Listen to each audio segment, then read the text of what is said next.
Mechi 101, Simon Happy God Msuva afikisha bao 25 ndani ya Taifa Stars, aifikia rekodi iliyowekwa na Mrisho Alfan Ngasa Uncle Enjoy Soka, mabao 25 wote wakiwa katika uzani huo. Leo ni Desemba 28 mwaka 2025, utakuwa na dhahabu ya mara Emmanuel Chad. Hali kadhalika nipo na mchambuzi wangu wa zamu Mdachi Omar. Simon Msuva amekuwa na kiwango bora akiwa na timu ya taifa ya Tanzania katika michuano mbalimbali, na siku ya jana ameendeleza kile ambacho amekuwa akikifanya.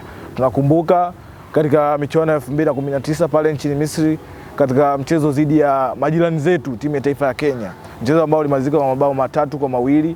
Simon Msuva alikuwa ni mmoja wa wafungaji ambao walifunga katika mchezo ule. Mchezo mwingine ambao tunakwenda kucheza dhidi ya Zambia, ambao Zambia walisawazisha bao dakika za jioni kupitia Passon Daka. Alitangulia kufunga bao lile alikuwa ni Simon Msuva.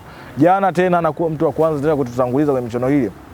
Hii pekee yake inamwekea rekodi yeye kama mchezaji, ukiachana na national team, kuwa mchezaji pekee aliyefunga mabao 3 katika michuano ya AFCON ambao ni mitatu tofauti iliyofanyika katika maeneo tofauti. Amefunga nchini Misri, amefunga Ivory Coast, amekwenda kufunga na jana katika nchi ya Morocco. Hii pekee yake inatosha kumtafsiri huyu ni mchezaji wa namna gani.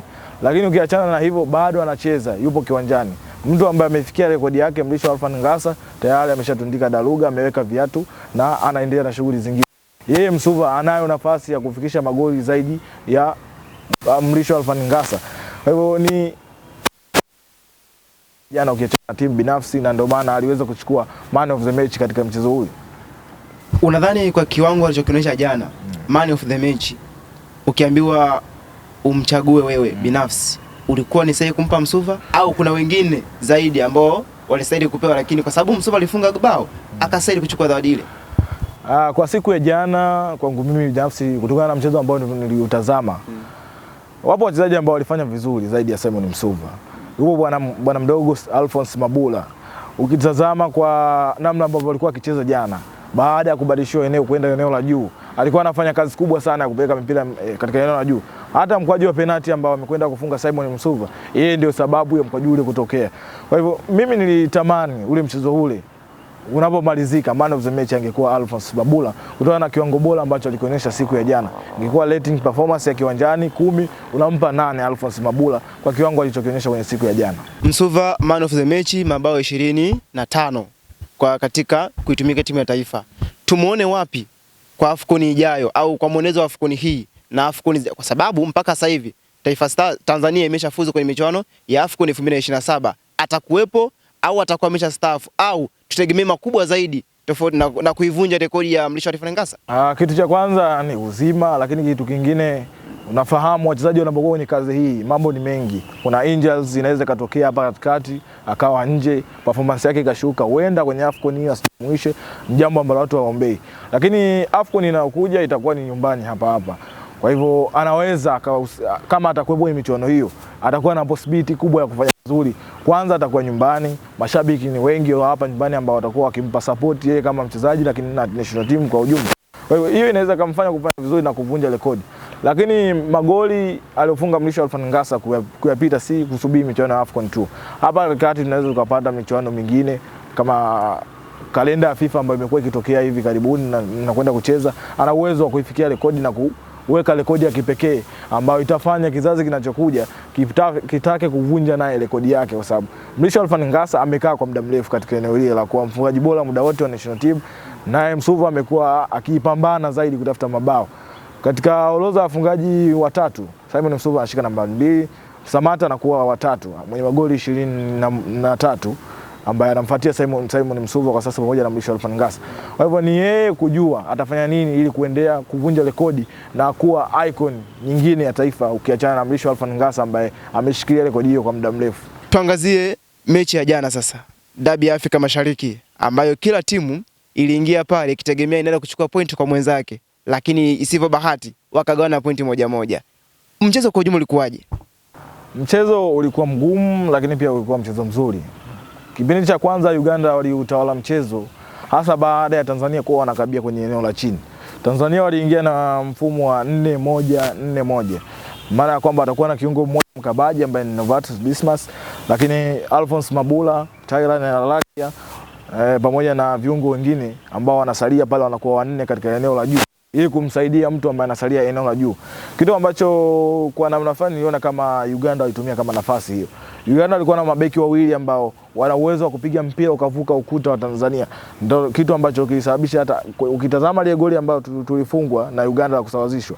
Mpira utoka kwa beki wa kati, Toby Sibiki, akaweza kuupiga pembeni kumtafuta mchezaji wa Uganda ambaye alikuwa katika eneo hili ambaye aliweza kupiga cross ikaenda kuzaa bao. Hicho ndio kitu ambacho tulipungukiwa kwenye mchezo ule. Tulikuwa tunakabia juu lakini bado tulikuwa tunawafanya mabeki wa Uganda waweze kurelax. Wanaamua wapi wapeleke mpira, wapi waweze kupitisha mali, kupeleka lakini kwa kipindi cha pili nilitazama majukumu yalibadilika. Alphonse Mabula alifanya role kubwa sana baada kipindi cha pili. Baka alikuwa anaonekana anachukua mipira chini, lakini pia alikuwa anafanya kazi chafu ya kukaba mpira, kupoka mipira kwa wapinzani na kupeleka eneo la juu.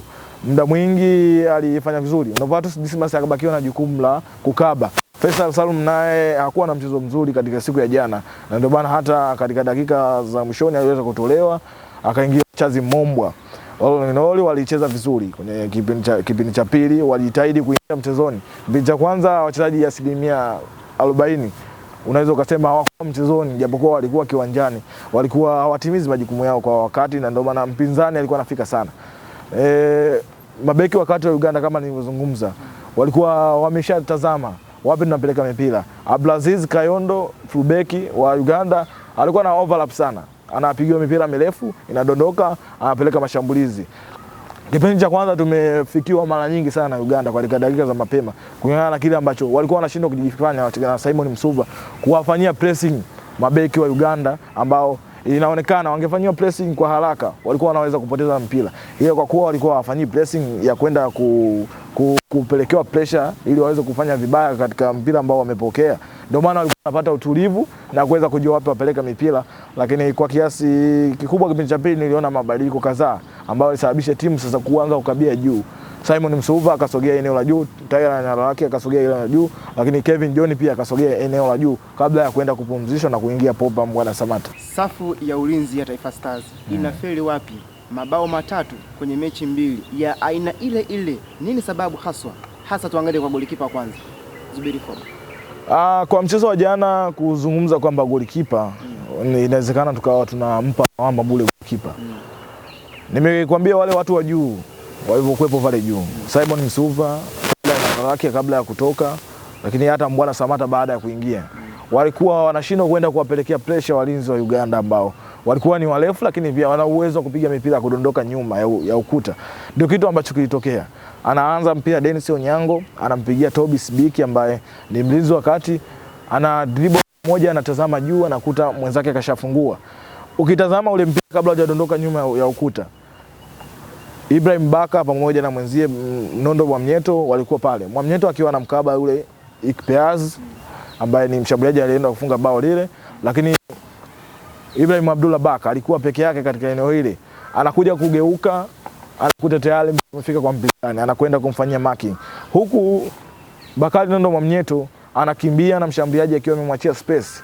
Tayari ana uwezo kuona mpira na kuchagua wapi apige. Ndicho kilichotokea, imepigwa cross, mshambuliaji beki yupo nyuma ya mshambuliaji anachagua anapiga namna gani, kichwa anakwenda kuchagua engo, anampoteza mlinda mlango na kwenda kuzaa bao kwa timu ya taifa ya Uganda. Lakini kitu ambacho si rahisi kwa walinzi, mtu anayetazama lango ni rahisi kugeuka kuliko anayetazama mbele. Ndicho kilichotokea kwa bwana mkubwa Ibrahim Abdullah Baka. Ingekuwa anatazama nyuma ilikuwa ni rahisi kufikia ule mpira, lakini kwa kuwa alikuwa anatazama mpira unakotoka, ndio maana ilikuwa ni ngumu kufikia ule mpira na kusababisha timu inakwenda kuconcede bao. Zuberi Foba kwa mchezo wa jana alifanya vizuri sana kwa mchezo wa jana.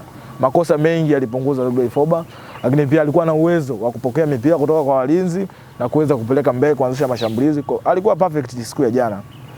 Makosa wakasema ni makosa ya ulinzi nzima, sio kwenda kupeleka lawama kwa mtu mmoja kutokana na bao ambalo alienda kufungwa, lakini safu ya ulinzi kama safu ya ulinzi bado ina kitu cha kufanya. Mchezo miwili, mabao matatu si machache. Inamaanisha nini? Timu yenu inafikiwa sana. Na ikiwa mlinda mlango atakwenda kufanya save nyingi, hiyo timu inafikiwa sana kwa haraka, na ndio wapinzani hupenda kutumia nafasi kama hii. Tutakwenda kucheza mchezo dhidi ya timu ya taifa ya Tunisia. Timu ambayo ina wachezaji. Kabla hujaenda hapo, mabeki wanaofanya kazi ya ulinzi Taifa Stars wanatoka timu moja na kwenye timu yao wanafanya vizuri sana kwenye swala la ulinzi. Nini kinapelekea Taifa Stars wanafika kwa haraka ingawa tu wao wanafahamiana vizuri zaidi? Kufahamiana vizuri na kucheza katika timu moja inaweza isiwe sababu ya nyinyi kufanya vizuri. Ijapokuwa kwenye timu mnafanya vizuri, lakini pale mnakwenda mnakutana na kundi la wachezaji wengine. Inawezekana kwenye makosa yale ambayo yanatokea kwenye eneo la kati, Ibrahim Abdullah Baka anazungumza na kiungo mkabaji wa Yanga, labda Juke Abuya. Hapa utakwenda kusaidizana. Juke Abuya anaweza kawa anasimama katikati yao. Lakini ukija kwenye timu unakutana na wachezaji wa aina nyingine tofauti na Juke Abuya ambaye mlikuwa mnasaidizana katika eneo la kukaba pale pindi ambapo nyinyi mnapelea kwenye kuclear zile makosa ambayo yanatokea. Kwa hivyo ni makosa ambayo yapo kwenye mchezo. Na ndio maana unaona mwalimu anakuambia tumetoka hapa, makosa tuliyoyaona tumeweza kujifunza, tunarejea kwenye kiwanja cha mazoezi ili kwenda kujifunza zaidi na kupunguza makosa ambayo yametokea. Kwa mara ya kwanza Kevin John, bwana mdogo kabisa, anaanza kwenye timu ya taifa Taifa Stars tena kwenye michuano mikubwa na Mbwana Ali Samata kusugua benchi na akaja kuingia kipindi cha pili. Unamuona Kevin John Mbappe ana cha ziada kwa Taifa Stars kulingana jinsi alivyoanza jana? Kwa siku ya jana Kevin John hakuwa na kiwango bora katika mchezo ule kulingana na game ambavyo ilikuwa. Kwanza ukitazama hata walinzi wa Uganda wote walikuwa wamemzidi kimo Kevin John. Kwenye option ya kupiga mpira cross bado Kevin John wanakwenda kumuini wachezaji wa taifa ya Uganda kulingana na kimo chake. Kwa mchezo ule mahitaji ya Samata alikuwa anahitajika sana. Samata kuwepo kiwanjani licha ya kucheza tu. Yeye kama yeye kuwepo kiwanjani inaweza ikawa sababu ya walinzi wa Uganda kuongeza umakini zaidi kwenye ile wa kumzingatia Samata yeye akiwepo uwanjani na wengine kupata mianya ya kutengeneza nafasi. Kevin John mbaya, lakini kwa mchezo wa jana Samata alikuwa anahitajika kuanza kwenye mchezo wa jana kwa sababu angesaidia wachezaji wengine kama Simon Msuva kupata mianya ya kupita kwenda kupiga nafasi. Lakini wachezaji wote walioanza katika eneo la juu jana, vimo vyao vilikuwa ni vidogo, lakini pia uwezo wa kuomba mipira katika maeneo. Kevin John alikuwa anasimama sana na walinzi wakati ambao walikuwa wanamzidi maarifa. Pindi anapopokea mpira ukuona kama alipiga shuti mbili. Yote alikwenda off target ambapo alipata nafasi akiwa nje ya box. Lakini mipira ambayo alipelekea akiwa na walinzi waliweza kuiwini kutokana na uharaka na lakini pia kimo chake. Yeye kama mchezaji, wale walinzi wa Uganda kidogo iko step na walikuwa na nguvu, ndio maana walikuwa na muhimu. Lakini Samata anakwenda mpaka shikashi. Wakati ya umakini kwake zaidi wakaachana na wachezaji wengine ambao ingekuwa ni nafasi na faida kwetu kwenda kufanya vizuri. Lakini hatuwezi kujua game plan ya mwalimu ilikuwa ni nini kwenye mchezo ule. Tumekuwa tukizungumza kila siku. Sisi tulio nje ya kiwanja na tulio nje ya timu tunakuwa na plan hii, lakini mwalimu yeye ndo anajua vipi anaendea game na ndio maana aliweza kumweka Kevin John. Mwalimu ampe muda au azidi kumpa dakika zaidi? Kwenye michuano hii muda tulionao ni mchache. Ukisema unampa mtu muda, unatazamia unaangalia na timu yako inahitaji nini. Na kwa mchezo kwenye game ambayo tunahitaji option moja tu, kushinda. Unakwenda kumpa mtu muda katika mchezo huu ambao unahitaji nao. Wewe unajiweka katika nafasi gani kwenye mchezo huu ikiwa unampa mtu muda ili aweze kudeliver kitu, alafu wewe unahitaji na huo mchezo kwa haraka ama unahitaji ni alama tatu za huo mchezo. Kwa moja wewe unakwenda kufeli kwa sababu wewe unahitaji na mchezaji anahitaji wa muda kwenda kulikava ili aweze kukupa kitu ambacho unahitaji. Lakini wewe unahitaji mchezo ule kama mwalimu anahitaji kumpa muda. Ila ni yeye binafsi mchezaji kujua kwamba mchezo huu performance yangu ilikuwa namna hii. Mchezo unaokuja ikiwa nitapata nafasi nitahitajika kufanya vizuri zaidi ili mwalimu aendelee kuniamini. Kwa hiyo inabaki kwa mchezaji. Kocha anaweza katazama mchezo huu akuwa vizuri. Pengo la mchezaji kwenye timu husika inategemea na mpango mkakati wa mwalimu kuelekea mechi husika. Si maneno yangu, ni maneno ya mchambuzi wangu Mdachi Omari. Ulikuwa nami Dhahabu ya Mara Emmanuel Chazi, halikadhalika na mchambuzi wangu wa leo Mdachi Omari. Nikusihi mtazamaji wa Uba Kigoma, endelea kufuatilia vipindi vyetu bora kabisa vya Uba Sport. Nikutakie siku njema. Ujiji Broadcasting Academy, excellence is our signature.